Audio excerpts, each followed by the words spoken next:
시편 132편 13절에서 14절 2절입니다.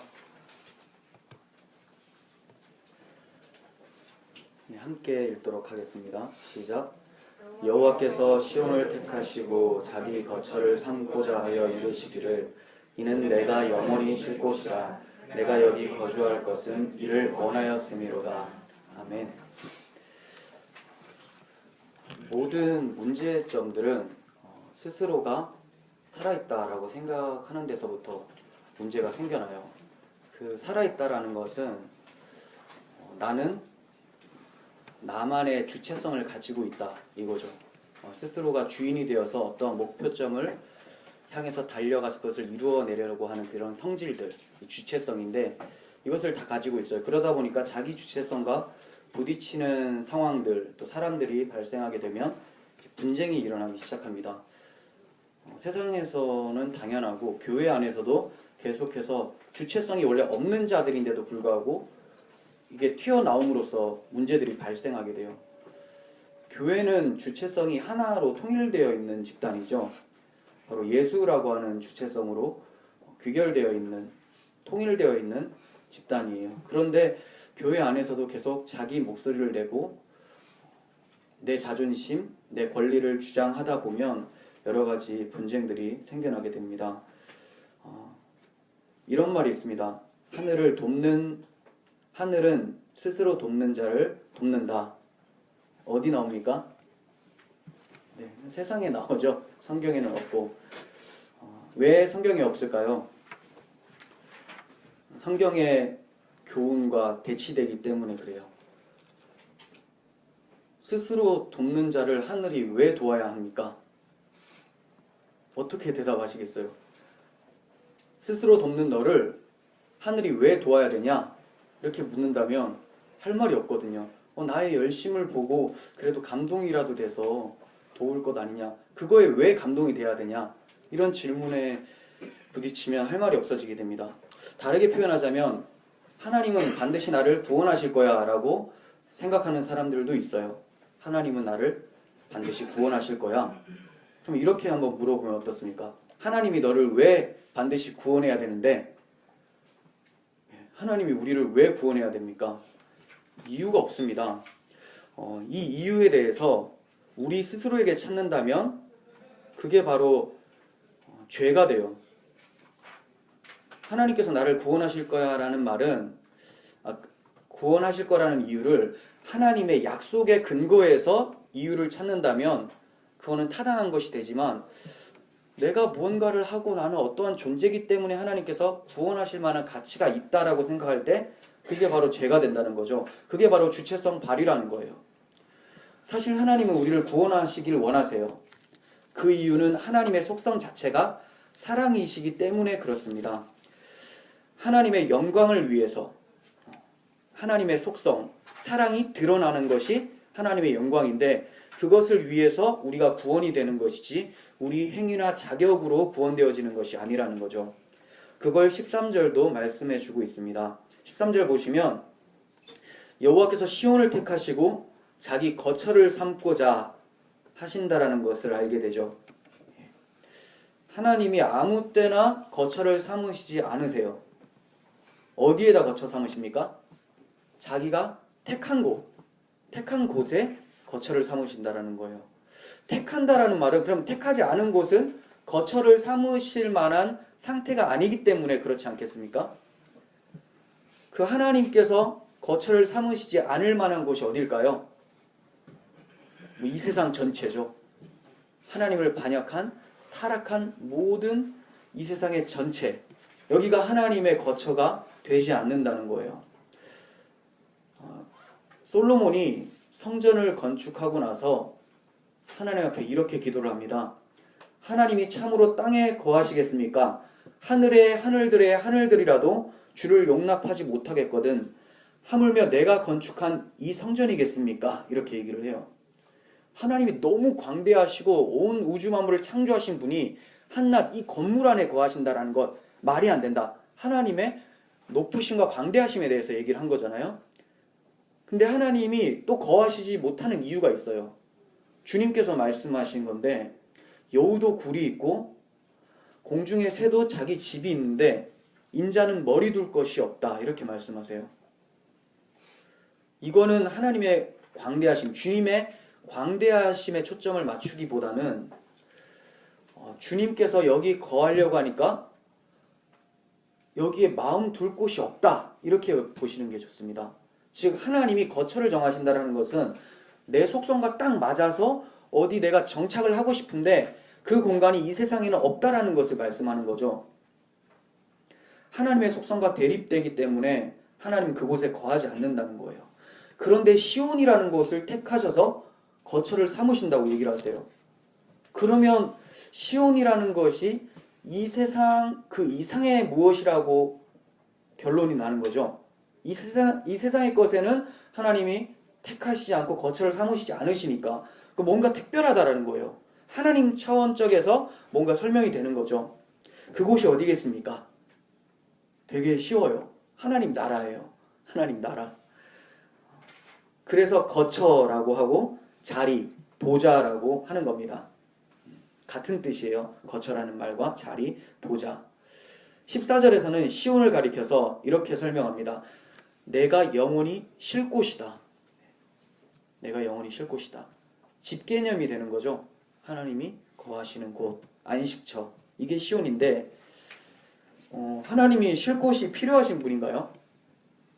하나님이 피곤하신 분인가? 우리가 생각하는 개념으로 쉰다라는 개념을 들이대면 하나님이 피로감을 느끼는 것처럼 보여져요. 그런데 그게 아니죠. 히브리어 메누아라고 하는 그 쉰다라는 단어가 휴식, 조용한, 편안한이라는 뜻을 가지고 있어요. 하나님의 속성과 대립되는 무언가가 존재하지 않는 상태. 오직 하나님의 뜻과 하나가 되어서 전쟁이 없는 조용한 상태. 이 상태가 하나님의 쉼의 상태예요. 하나님의 속성과 뭔가 대치가 되면 전쟁이 일어나게 된다는 거죠. 하나님 뭔가를 박살을 내고 그걸 사라지게 만들어요. 다 사라지고 나서 아주 하나님의 속성과 딱 맞는 상태가 딱 됐을 때 그게 하나님의 안식, 하나님의 쉼이라고 하죠. 그걸 다른 말로는 하나님의 일하심이 종결되었다. 이렇게 얘기를 하게 되는 거예요. 하나님의 일이 무엇입니까?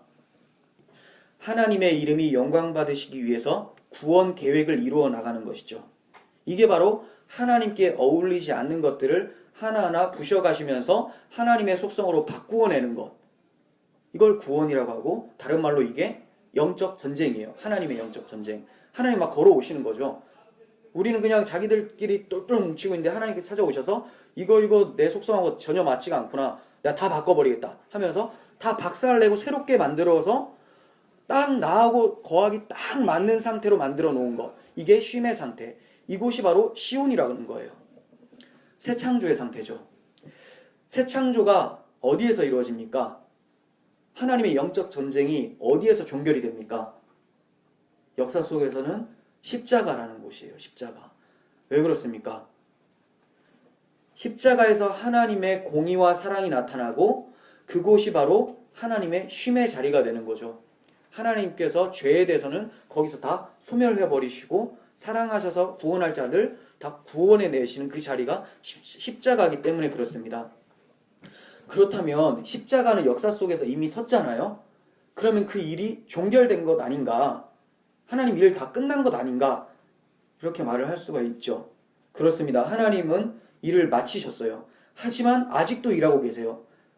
이거 무슨 목사님 붕어도 아니고 방금 1초 전에 얘기한 거를 또다시 뒤집어 엎습니까? 이렇게 물어볼 수가 있는데 이게 바로 구원은 이미 임하였고 구원은 아직 임하지 않았다라는 개념이죠. 십자가는 섰는데 역사 속에는 섰지만 우리의 심장 가운데는 선 사람도 있고 안 선 사람도 있다는 거예요. 하나님께서 이 구원을 이루어 가시기 위해서 십자가 안으로 사람들을 계속해서 밀어 넣으시면서 하나님의 일을 해나가시는 거예요. 그러면 시온이 무엇인지가 나왔어요.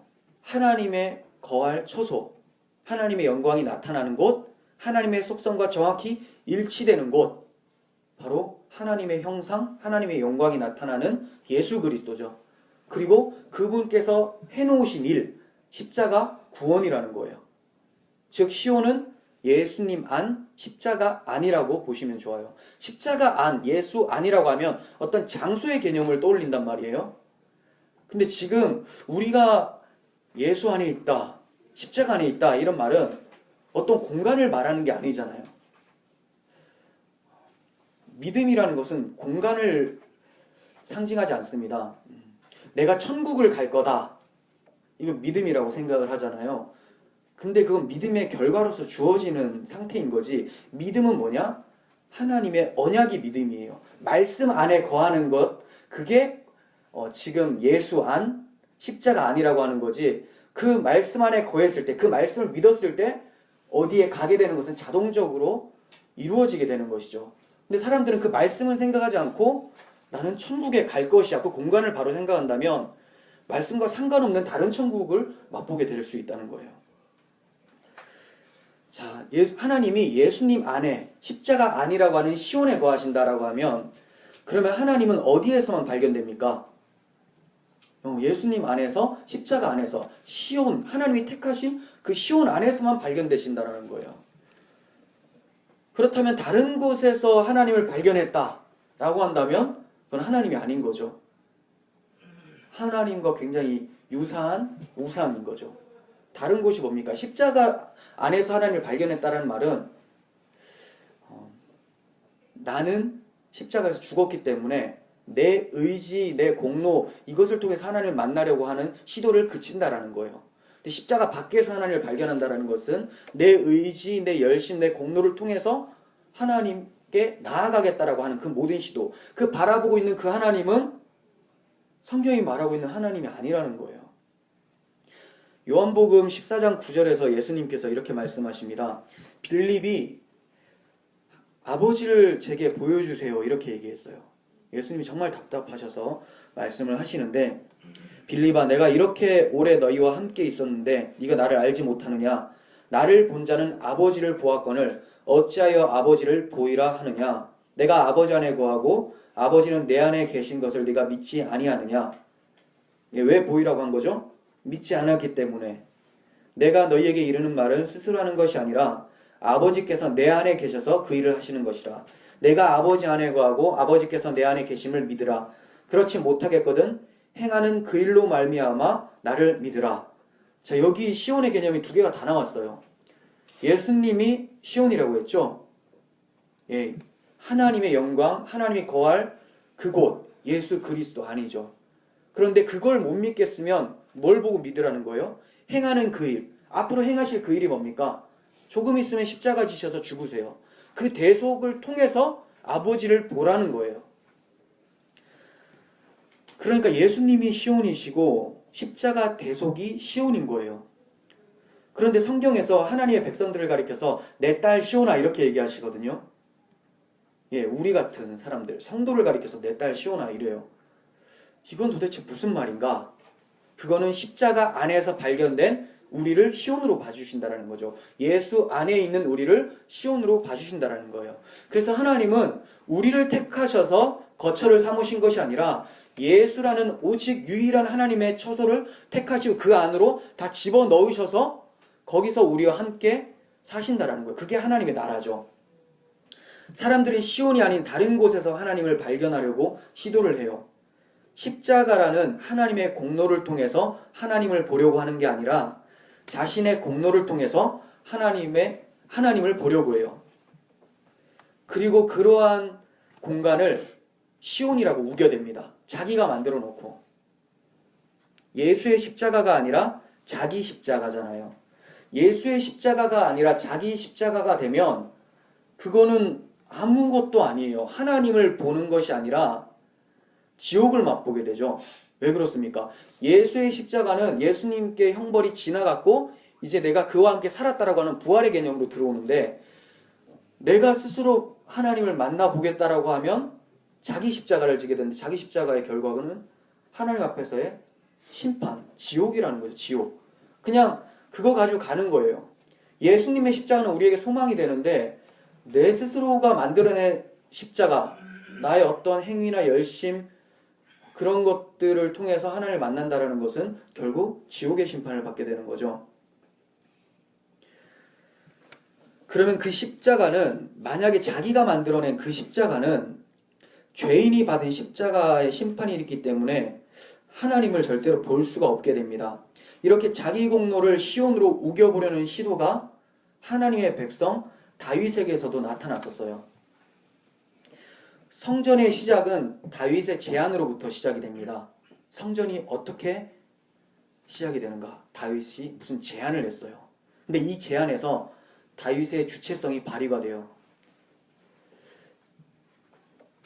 자기 주체성이 발휘가 되기 때문에 하나님께서 그게 아니라 참된 성전은 자기 주체성이 없는 상태에서 하나님의 주체성으로만 세워지는 곳이다라는 것을 말씀하기 위해서 성전이 무엇인지를 얘기해 주세요.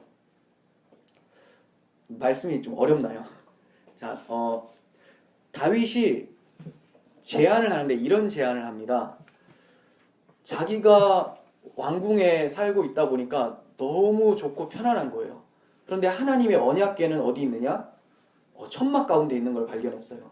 그래서 나단 선지자를 불러서 선지자, 내가 마음이 좀 불편하다. 나는 이렇게 좋은 궁에서 백향목 궁에서 사는데 우리 하나님의 궤는 저 천막 쪼가리 같은 데 있어서 마음이 너무 아프다. 조금 형용사 좀 넣었습니다. 네, 이렇게 마음이 아프다. 내가 하나님을 위해서 집을 건축해 드려야 되겠다. 이렇게 얘기를 해요. 이게 바로 자기가 만든 시온이죠. 자기 주체성이 발휘되는 시점인 거예요. 하나님의 집이 아니라 이렇게 만들어 놓으면 다윗의 집이 돼버리는 거예요. 자기 집. 하나님은 그 집에 절대 들어가지 않죠. 그러면 다윗의 집에 들어가는 꼴이 되고 다윗을 택한 것이 되어버려요. 하나님이 택한 것은 시온인데 시온은 하나님이 만든다고 했잖아요. 근데 다윗이 만들어 놓은데 거기 딱 들어가서 하나님 만약에 계신다. 그건 그게 하나님이 아니라 우상이라는 거예요. 이런 자기 주체성 발현으로 인해서 성전을 건축하겠다라고 하는 것이 바로 죄악이고 이것과 똑같은 것이 창세기 11장의 바벨탑 사건인 거죠. 우리 이름을 위해서 우리가 힘을 내서 건축해서 성을 만들어 보자 이거죠. 하나님을 염려하는 다윗의 마음이 기특한 것 같은데 너무 부정적으로 평가하는 것은 아닙니까? 라고 질문할 수도 있습니다. 하지만 그런 생각은 타락한 우리 본성에서는 기특한 발상이긴 하지만 하나님은 그것을 도전으로 봐요.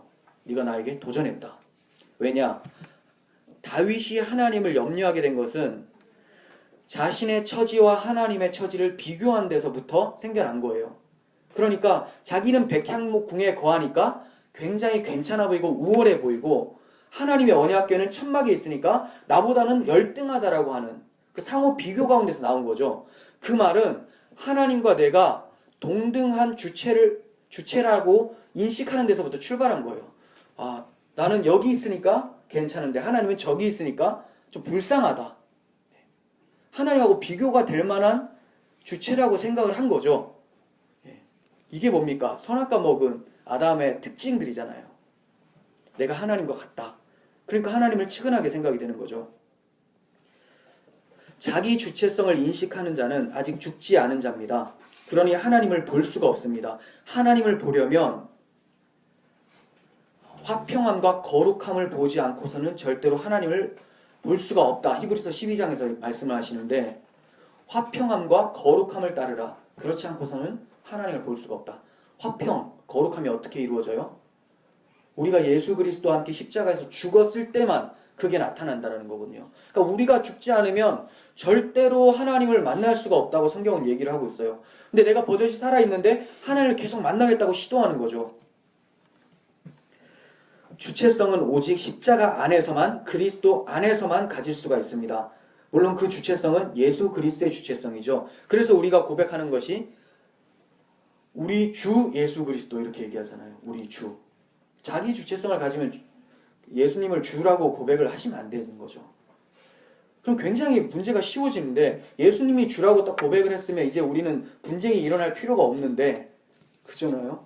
주인은 하나니까. 예. 머리는 한 분이신데 왜 몸이 계속 싸우냐. 머리에서는 그게 아니다라고 하는데 몸이 막 싸워요. 이걸 병 걸렸다라고 하죠. 뇌에서 컨트롤이 안 되는 거니까. 그러니까 몸이 뇌로부터 지배를 받는다라는 것을 잊었을 때 분쟁이 일어나게 되는 거죠. 그래서 우리가 자기 주체성 발휘가 얼마나 나타나고 있는가 이런 것을 좀 삶 속에서 돌아봤으면 좋겠습니다. 자기 주체성을 통해서 하나님을 대하려고 하는 다윗에게 하나님께서 이렇게 말씀을 하세요. 사무엘하 7장 11절 13절입니다. 성전이 무엇인지를 말씀해 주시는데 전에 내가 사사에게 명령하여 내 백성 이스라엘을 다스리던 때와 같지 아니하게 하고 너를 모든 원수에게서 벗어나 편히 쉬게 하리라. 여호와가 또 내게 이르노니 여호와가 너를 위하여 집을 짓고 여호와가 짓는다고 하죠. 내 수완이 차서 내 조상들과 함께 누울 때 내가 내 몸에서 날 내 씨를 내 뒤에 세워 그의 나라를 견고하게 하리라. 네, 내가 씨를 내 뒤에 세워서 그 나라를 견고하게 하겠다. 하나님이 하시겠다는 거죠.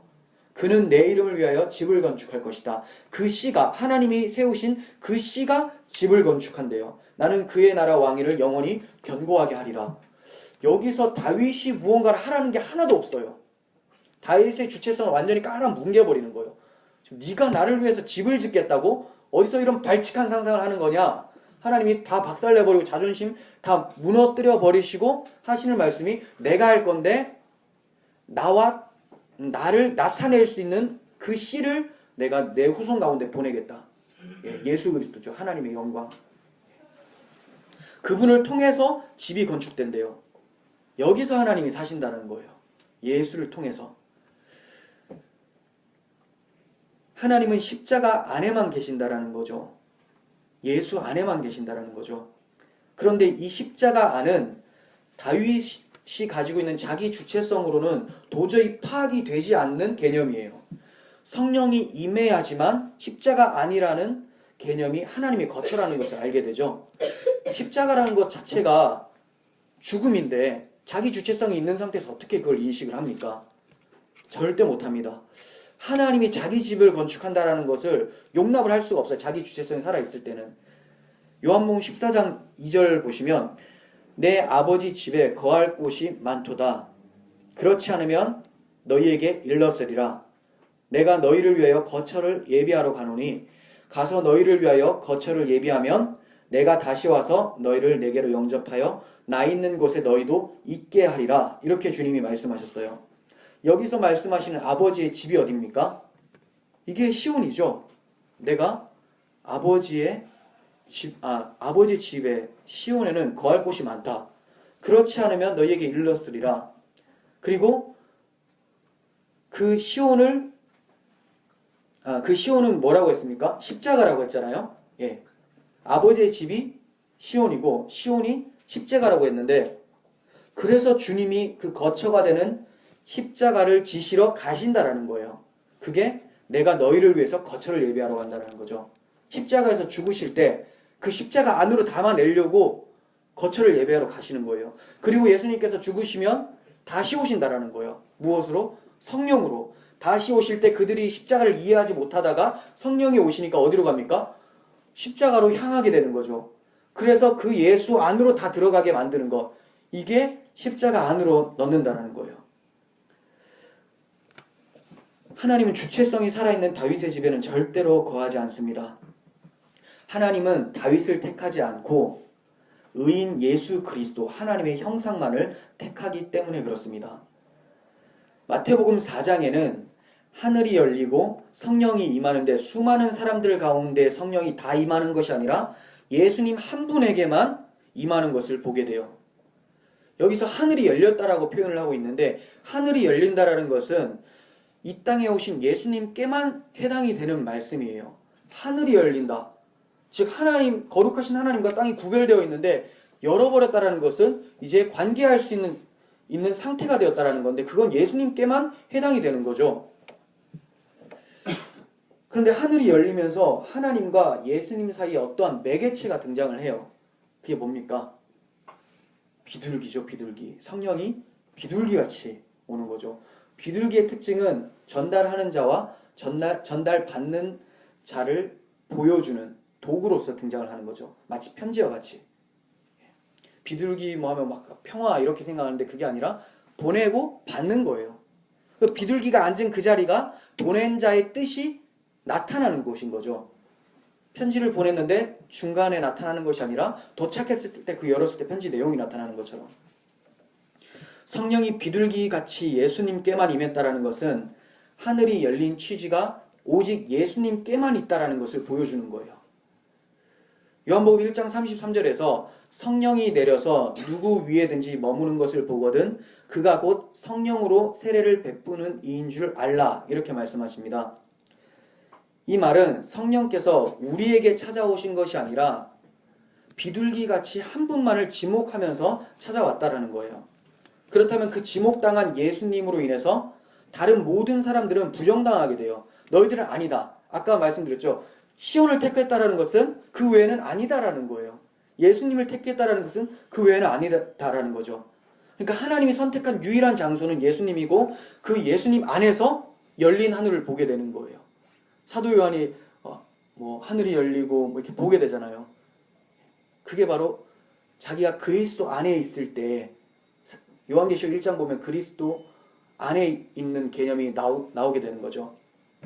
주의 날에 하면서. 그러면 이쯤에서 서두에 말씀드린 것을 한번 떠올려 보면 사람들은 하나님이 자기를 구원해야 된다라고 생각을 당연하게 그렇게 생각을 합니다. 그래서 하나님 왜 저 사람은 구원해 주지 않습니까? 라는 불평도 하게 되죠. 자기는 이제 구원받았고 저 사람은 왜 구원해 주시지 않습니까? 그 말의 전제는 쟤도 당연히 구원받아야 되는데 왜 하나님 구원 안 해주세요? 이런 얘기를 하는 거잖아요. 근데 진짜 성도는 구원받은 성도들은 어떻게 얘기하냐면 하나님 제가 어떻게 해서 구원을 받습니까? 이게 웬 은혜인가? 이렇게 감사하며 찬양하는 것이 성도의 몫이라는 거예요. 자기가 당연히 구원받아야 될 존재라고 생각을 한다면 하나님이 구원해 주셨다고 하면서 누구 이름을 얘기하냐면 자기 이름을 얘기하게 돼요. 내가 뭔가 특별하기 때문에.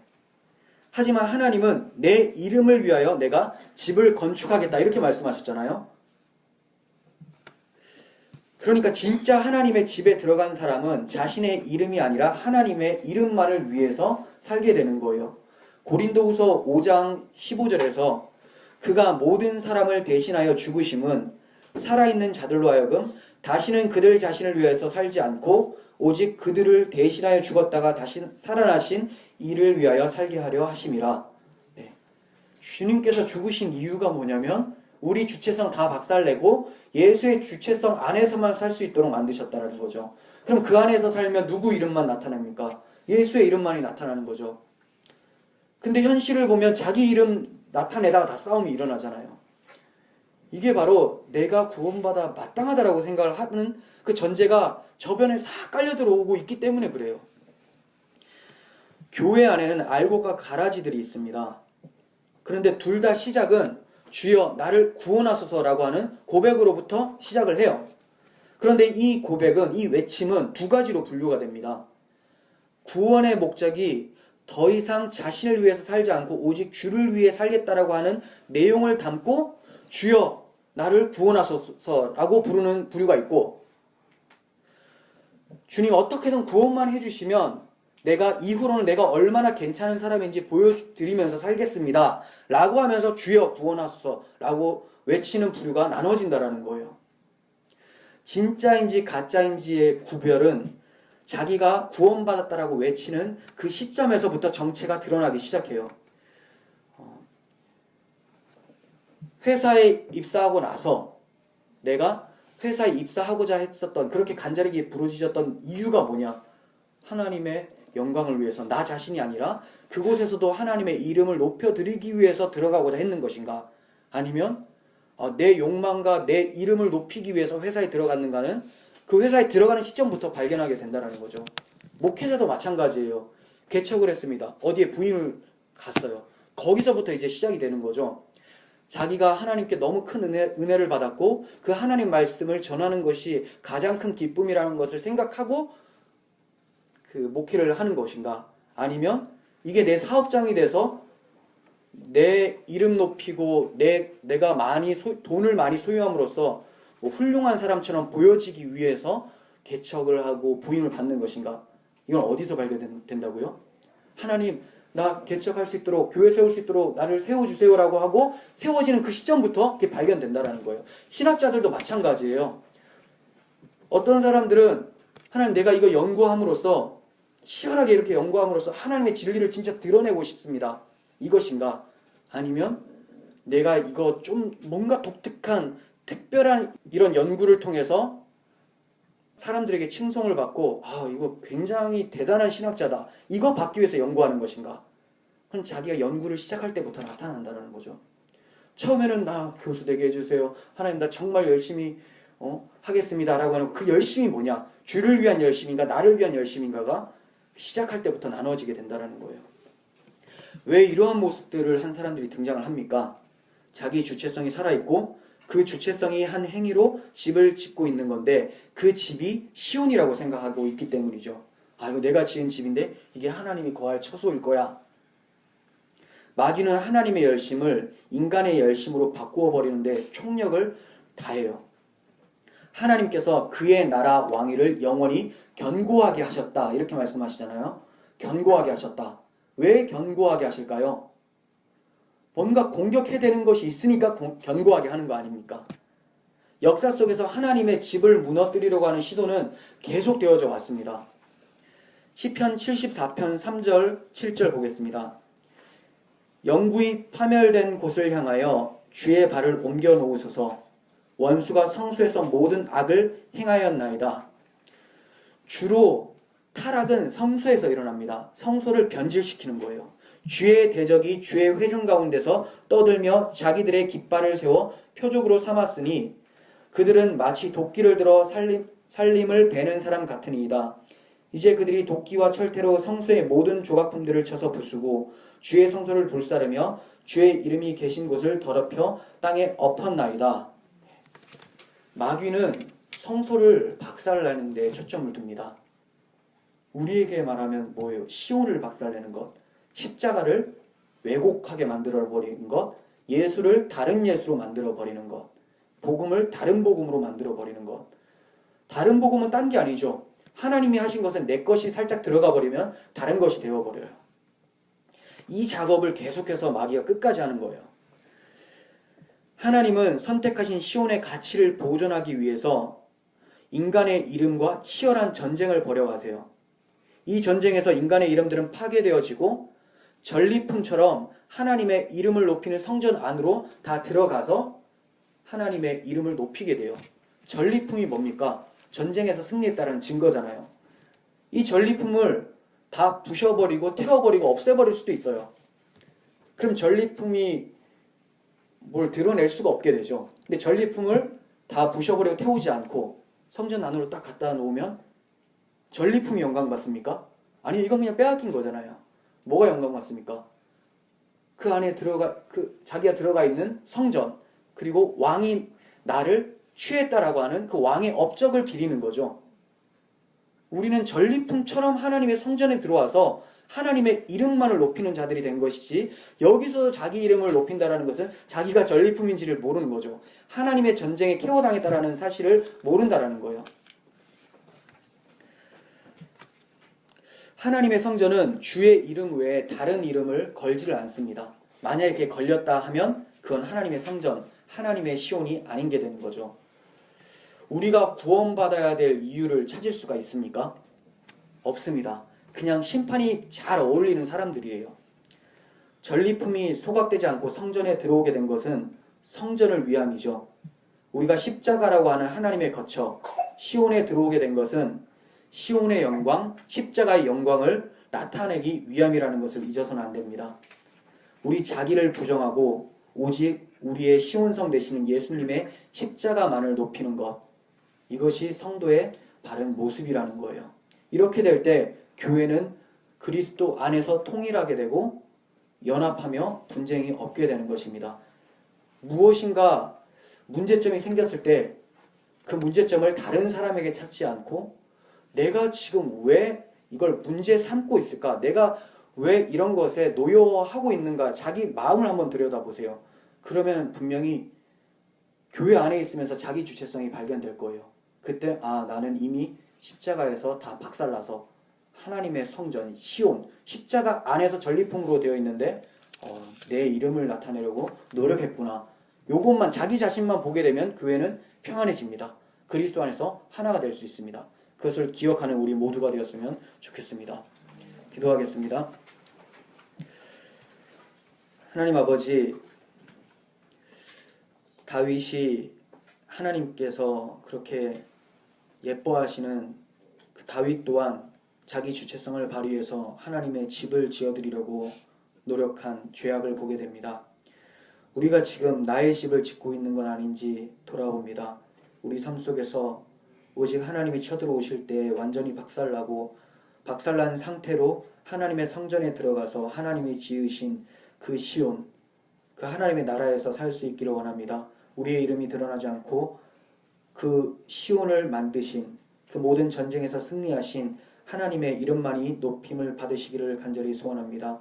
우리 교회가 이런 교회 되게 하여 주옵소서. 예수님의 이름으로 기도합니다. 아멘.